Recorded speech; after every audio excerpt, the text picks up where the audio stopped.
हरे कृष्णा दोस्तों, आप सभी का स्वागत है मेरे YouTube चैनल में।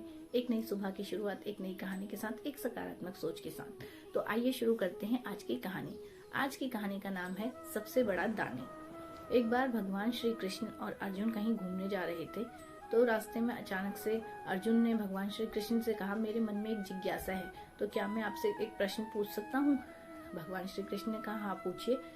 तो अर्जुन ने बोला कि एक बात मुझे बताइए कि दान तो मैं भी करता हूँ, लेकिन हमेशा कर्ण को ही सबसे बड़ा दानी क्यों कहा जाता है? तो भगवान श्री कृष्ण मुस्कुराए और बोले कि आज मैं तुम्हारी जिज्ञासा को शांत करता हूँ। तो भगवान श्री कृष्ण ने पास ही में देखा तो वहां पर दो पहाड़ियां थी। उन्होंने तुरंत उनको सोने का कर दिया। अब भगवान श्री कृष्ण ने अर्जुन से कहा कि अर्जुन, आप जाओ और इन पहाड़ियों में जो सोना है वो पास में जो गांव वाले हैं उनमें उनको बांट दो। तो अर्जुन कहते हैं ठीक है। अब अर्जुन अपने काम के लिए चल दिए। अर्जुन गांव वालों को बुला के लाते हैं और कहते हैं, आओ मैं तुम्हें सोना बांटूंगा, तो तुम्हें सोना दूंगा, तो तुम सोना ले लो मेरे से। तो गांव वाले आते हैं।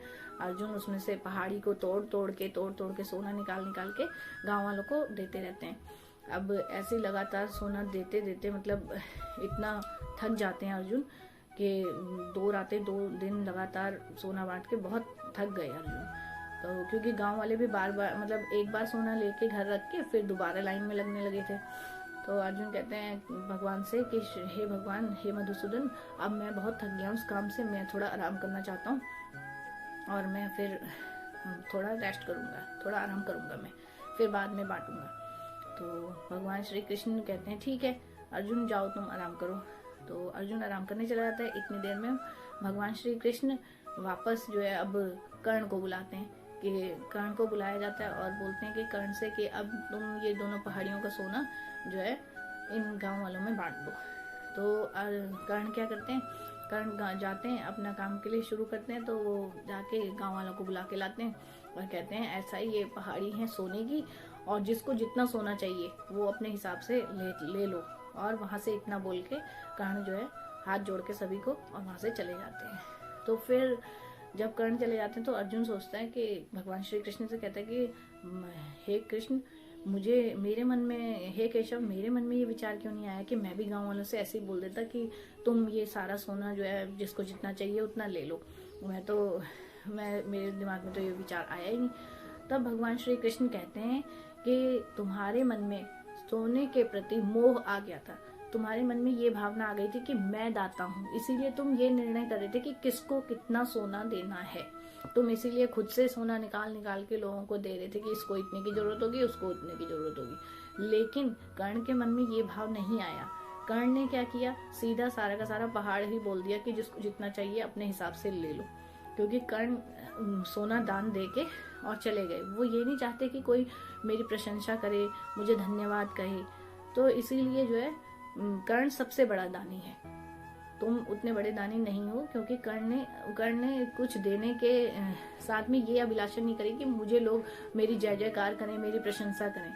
लेकिन तुम्हारे मन में था कि हाँ लोग मुझे धन्यवाद करें, मेरी जय जयकार हो रही है, मुझे अच्छा लग रहा है। लेकिन कर्ण के मन में ऐसा कुछ नहीं था। तो इसीलिए हम अगर कहीं किसी को दान देते भी हैं, तो जो भी हम किसी को कहीं पे कुछ दान देते हैं तो हमें उसके बदले में अपेक्षा नहीं करनी चाहिए।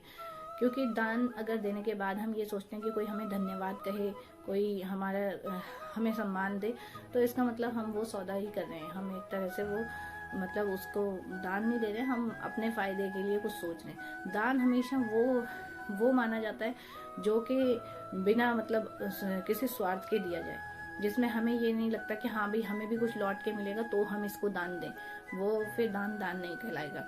और दान इस तरह से करना चाहिए, एक हाथ से दो तो दूसरे हाथ को पता भी ना चले।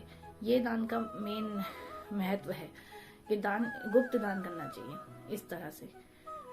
आशा करती हूँ आज की कहानी आपको पसंद आई होगी, और सुनने के लिए धन्यवाद। धरती माता का धन्यवाद करते रहिए, भगवान का धन्यवाद करते रहिए। इसी सोच के साथ कहूँगी, सकारात्मक सोच रखिए। और भारत माता की जय। जय जवान जय किसान। हरे कृष्णा। बहुत बहुत धन्यवाद।